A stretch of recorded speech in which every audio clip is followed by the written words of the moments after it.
Olá pessoal, sejam bem-vindos de volta à nossa aula 2 do nosso curso gravado para o YouTube, Camomila Idiomas Inglês. Sim, se você está aqui é porque você gostou da primeira aula, ou porque você achou uma bosta, você quer ver se é isso mesmo.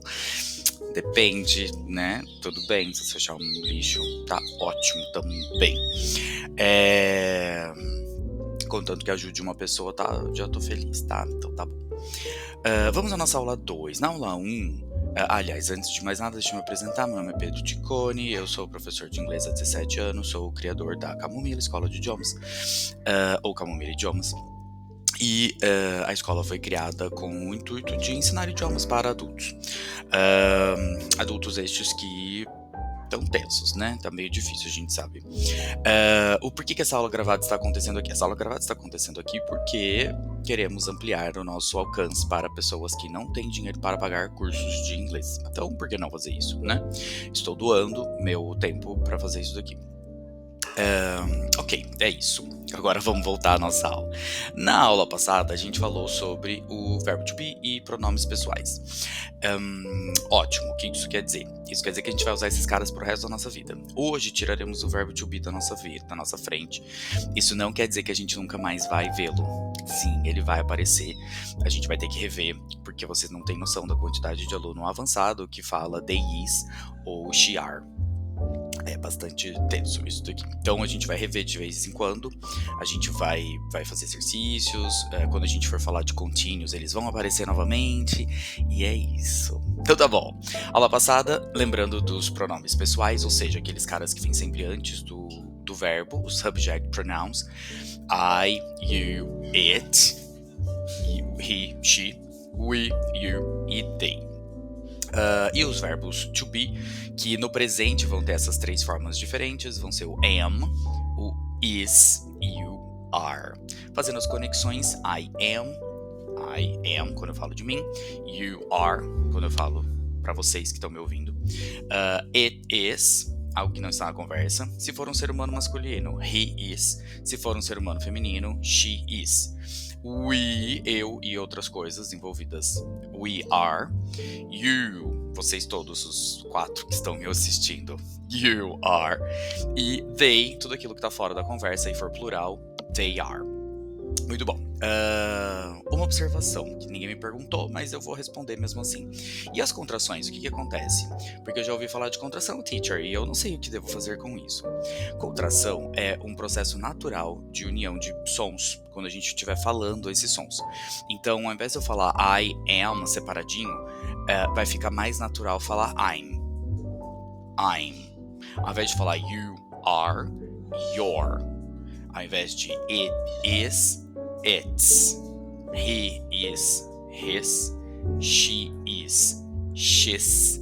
We are, we're. You are, plural, your, que é igual ao singular.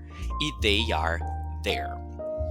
Para que servem essas contrações? As contrações servem exatamente para isso, para contracionar sons e a gente falar um pouquinho mais naturalmente. Qual é o problema? A linguagem escrita, e aliás isso é uma coisa que eu não falei ontem e tá tudo bem, porque a gente vai falar isso várias vezes.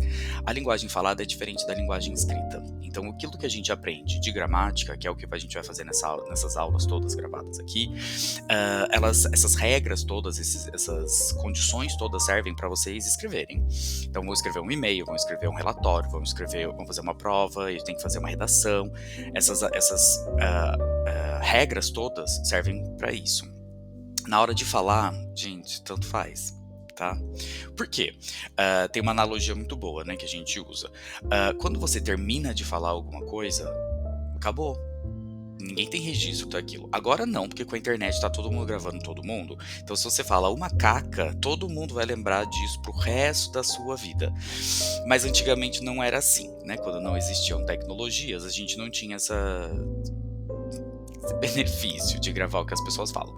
Então quando uma pessoa terminava de falar, não ficava registro daquilo. Então a pessoa podia cometer qualquer tipo de erro, qualquer tipo de equívoco, estava tudo bem. E como essa pessoa está conversando com outra pessoa, se essa outra pessoa não entendesse, ela simplesmente perguntaria, desculpa, o que você quis dizer? Não, mas o que é essa palavra que você está usando aqui? Não entendi o que é isso. Né? Porque é dinâmico, né? A conversa é uma coisa dinâmica. A escrita, não. Quando você escreve, você deixa registrado ali a sua informação, a que você queria comunicar à pessoa. E esse registro, teoricamente, vai ficar ali por muito tempo, né? A gente não sabe o que a Cleópatra conversou com quem ela queria conversar, porque ela deixou registrado, ela escreveu. Então, quanto tempo depois disso a gente tá lendo a cartinha de amor da Cleópatra? Então, se a Cleópatra não escrevesse direitinho, ninguém ia conseguir ler agora, porque ela não tá viva pra gente perguntar: Cleópatra, o que você quis dizer aqui? Né? Então, nesse contexto, a gente tem que escrever o mais corretamente possível, porque esse registro vai ficar para mais tarde, e às vezes quem tá lendo não tá perto de quem escreveu, e aí a gente tem um problema de entendimento, né? E o que acontece, né? Eu já falei em algum outro vídeo que eu postei no Instagram exatamente sobre isso. As cartas eram escritas, né? A gente vê filme de época, sempre tem alguém escrevendo uma carta, e eles demoram 70 anos para escrever uma carta. Por quê? Porque eles tinham que ter uma caligrafia bonita, uma caligrafia legível, eles tinham que aplicar a gramática correta. Então, só quem era muito estudado conseguia escrever cartas. A gramática tinha que ser bem aplicada. E a carta tinha que ser bem contextualizada. Então eles escreviam uma narrativa na carta, né, explicando tudo. Por quê? Porque as cartas demoravam 3 a 6 meses para serem enviadas, para chegarem até o destinatário, porque quem levava era o cavalinho, né, não tinha e-mail, né, que você apertou um botão, chegou. E aí o que acontecia? O cara recebia a carta, tava um garrancho, falava: nossa, que? Responde atrás da carta, que? E aí essa carta é enviada mais 6 meses, ou seja, 1 ano para nada acontecer. Nenhuma informação foi trocada ali. E aí a pessoa fala: nossa, vou ter que melhorar minha letra. Aí escreve de novo a carta, manda. Ah, entendi, agora eu vou responder. Ou seja, 1 ano e meio para uma mensagem ser eficientemente trocada aqui. Então, por isso, a gente precisa saber que a gramática escrita é mais tensa, né? A gente tem que aplicar essas regras aí. Muito bom, já fiz digressões aqui, vocês já entenderam como é que minhas aulas funcionam, eu faço digressões, mas eu volto ao ponto que temos que falar. Então, hoje falaremos do verbo to be nas contrações. Voltando às contrações. As contrações, então, não serão usadas em cartas. Por quê?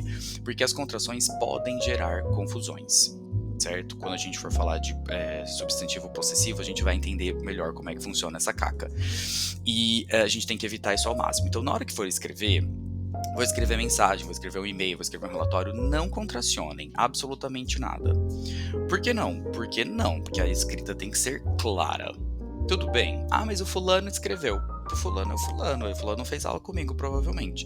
Ah, mas eu recebi mensagem de um nativo e o nativo contracionou. Tudo bem, a gente tem um monte de pessoal que é nativo de português e escreve muito mal. Vocês querem ser igual a essas pessoas? Não, né? Não, então tá bom. Então, né, segue o tio aqui. Ok, agora vamos voltar ao nosso verbo to be. O verbo to be, para terminar a história do verbo to be, eu vou explicar para vocês as 3 estruturas de frases que a gente tem na grande maioria das línguas, tá? Que são 3. Só 3? Yes, são só 3. A primeira delas é quando eu preciso compartilhar com alguém uma informação que é afirmativa. Eu estou afirmando alguma coisa, dizendo que aquilo é verdade. Essa afirmativa, ela tem uma estrutura direta, que a gente chama. Então não tem nenhum tipo de firula, não tem nada acontecendo aqui. A gente vai ter o sujeito, o verbo e o objeto. O sujeito, que pode ser um nome, pode ser um pronome sujeito, alguma coisa que vai agir neste verbo que está aqui no meio, e pode ou não ter um objeto que vai sofrer a consequência desse verbo, certo? Então quando eu falo I am Pedro, I é o sujeito, am é o verbo e Pedro é o objeto, que é o meu nome. Quando eu falo I am Brazilian, I é o sujeito, am é o to be de novo, que é o verbo do meio, e Brazilian é um adjetivo que está conectado com I. Joia. Muito bom. Dissemos isso aqui. E as negativas? As negativas, por padrão no inglês, vão receber sempre seu roco. Vão receber, por padrão, a partícula not. Essa é uma partícula, não é uma palavra. A palavra é no. No é palavra de verbo de negação. O not é uma partícula negativa. Porque esse cara é uma partícula, ele tem que estar conectado com alguma coisa. Eu não posso só jogar o not da minha frase e deixar ele quieto lá. Então, todas as negativas vêm com o not. O verbo to be, no caso, vai segurar o not para si mesmo. Porque o verbo to be é um verbo bastante versátil, então ele faz isso. Então, se eu falo I am Pedro, I'm not João. Então eu coloco a negativa junto com o verbo to be. I'm not João. Eu não sou o João. Já perceba uma inversão de ordem aí. No português, eu não sou, né? O não vem antes. No inglês, I am not João. Ok. E as interrogativas, a gente vai, no inglês, colocar uma inversão de ordem aí.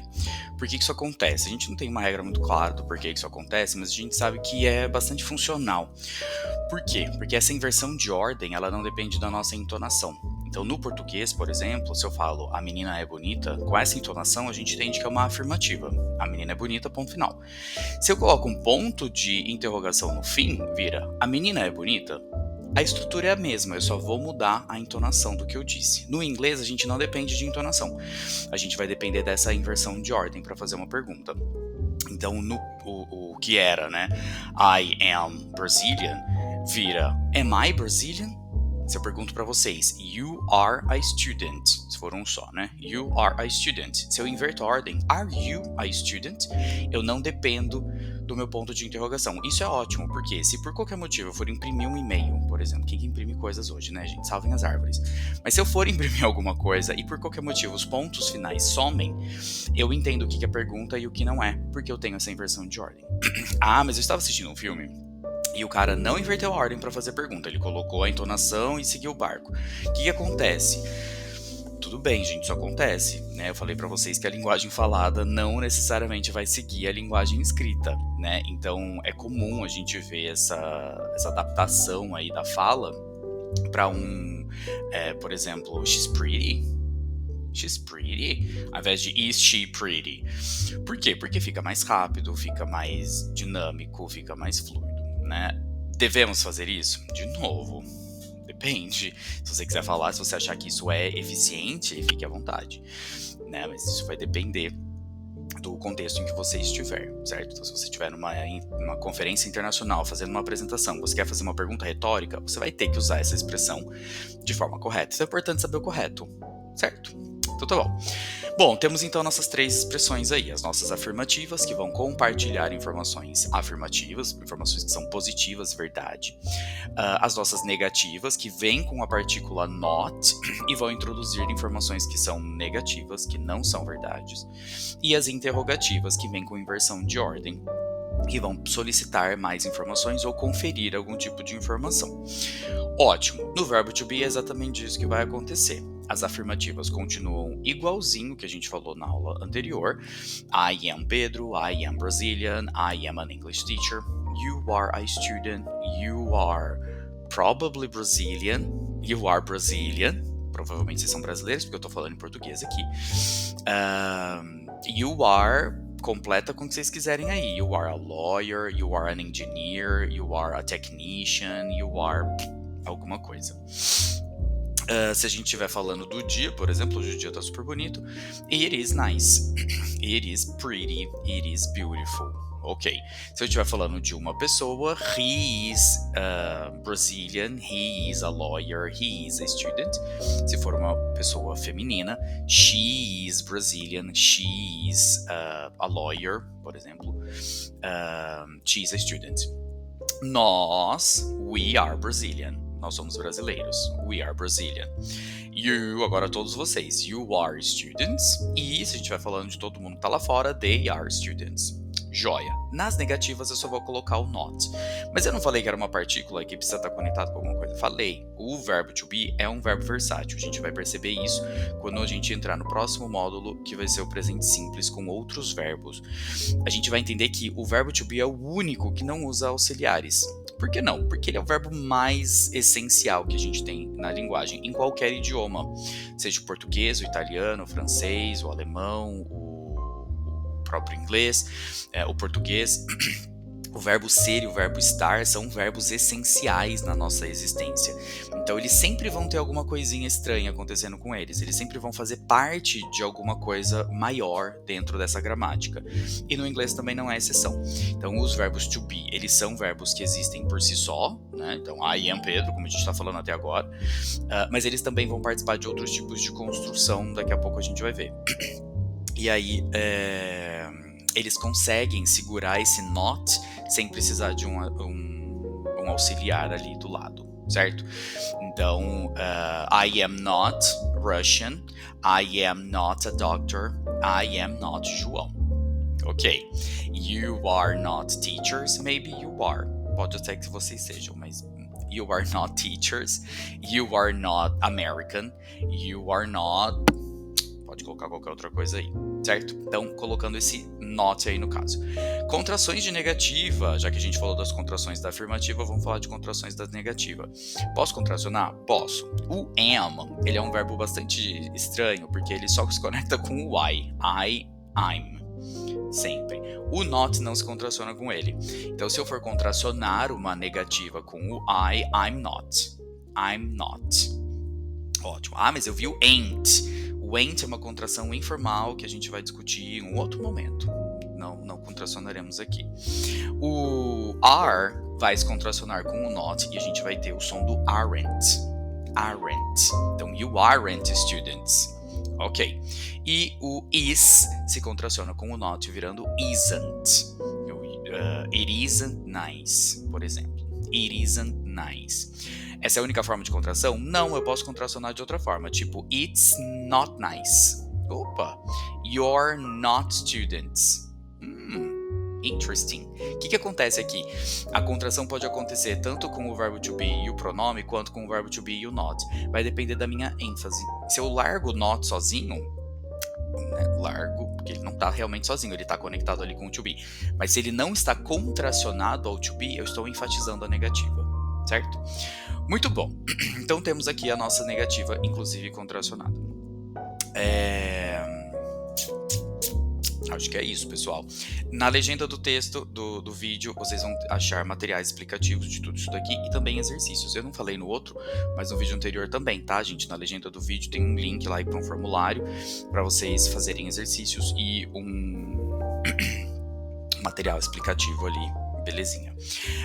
Vamos fazer exercício até o dedo cair da mão. Até o dedo cair da mão, teacher? Sim, apesar dos exercícios estarem no formulário, lembrem do caderno. O caderno está sendo vendido no nosso site www.camomilidiomas.com.br. Lembrem de usar caderninho e escrever. Mas por quê? A gente tem bastante pesquisa científica do ponto da psicologia explicando, testando, na verdade, para entender como que a absorção do conhecimento é feita. Isso já é bastante antigo, tá? Mas pós-pandemia, quando a gente foi obrigado a estudar por computadores, hoje é um benefício estudar por computadores, a gente teve uma queda muito abrupta aí do conhecimento das pessoas. O negócio deu uma caída. E aí, mais pesquisas apareceram, né, reforçando o que a gente já sabia.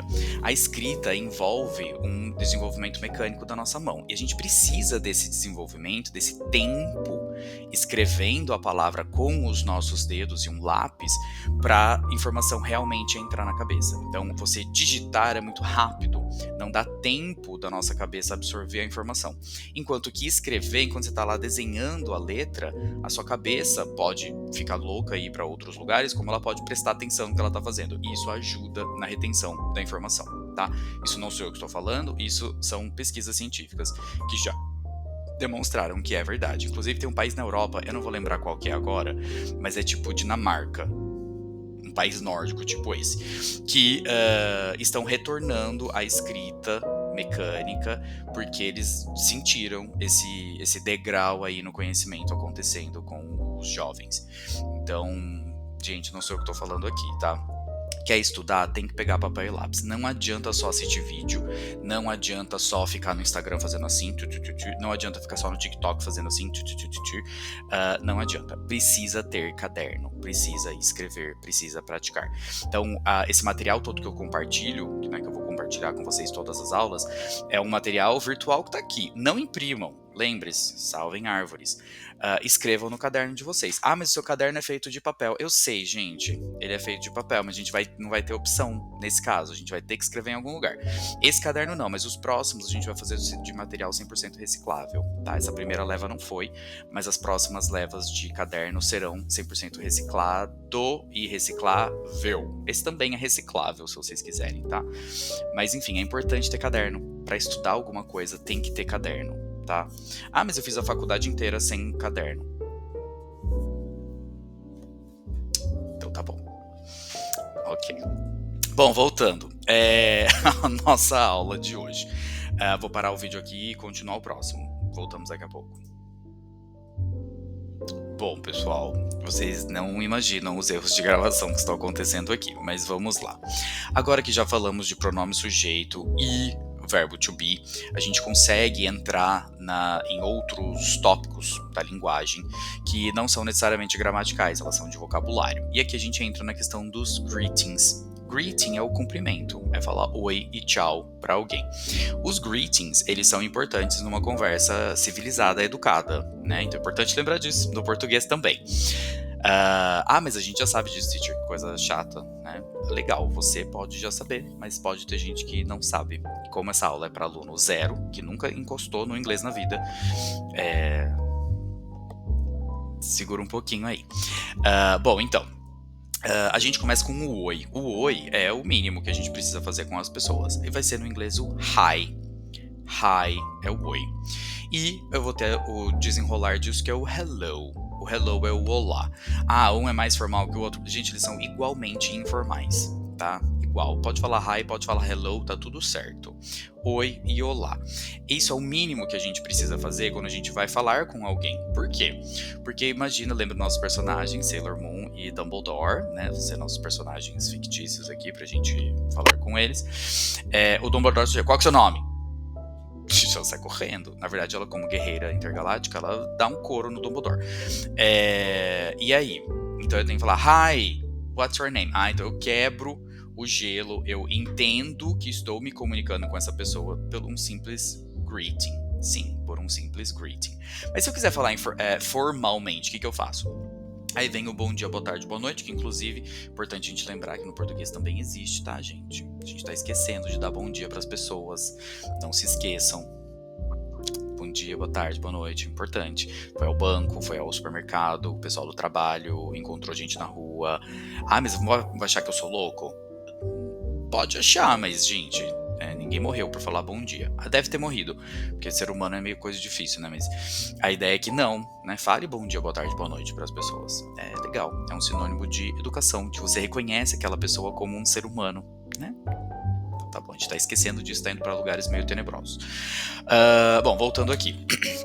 Português, bom dia, boa tarde, boa noite. Esse bom vai ser jogado no inglês como good. Que nem o Bob Good, mas aqui a gente vai melhorar um pouquinho a nossa pronúncia. Ao invés de Bob Good, Bob Good.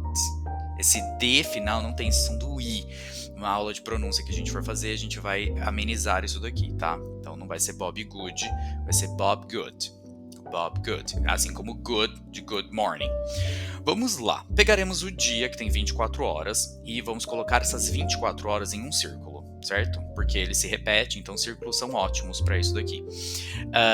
A gente vai dividir esses 24 horas em 4, porque assim que os períodos são realmente divididos. Das 6 horas da manhã até as 11h59 da manhã, a gente tem o período da manhã. Isso é global, tá? Então, 6 horas da manhã, o sol nasce, mais ou menos, 5h40, 6h10, não importa. Around 6 começa o período da manhã. No inglês, chamaremos esse período até as 11h59 de morning. Morning. O som do caipira.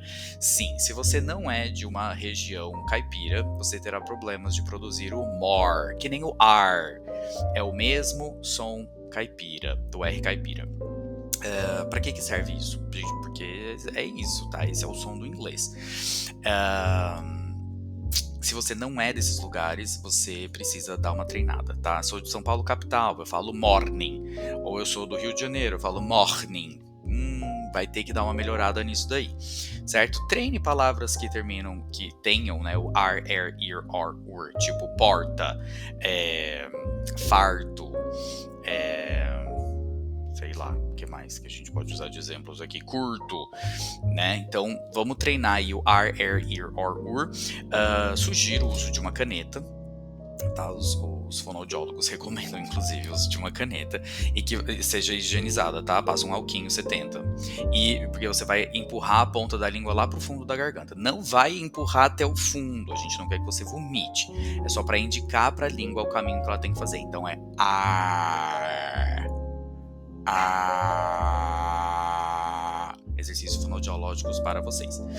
Muito bom, minha caneta não estava higienizada, gente, mas tudo bem. Ótimo. Então, morning. Ótimo. Meio-dia, 12 horas. No inglês, a gente vai chamar de algumas formas diferentes. Então, pode ser 12 horas, normal.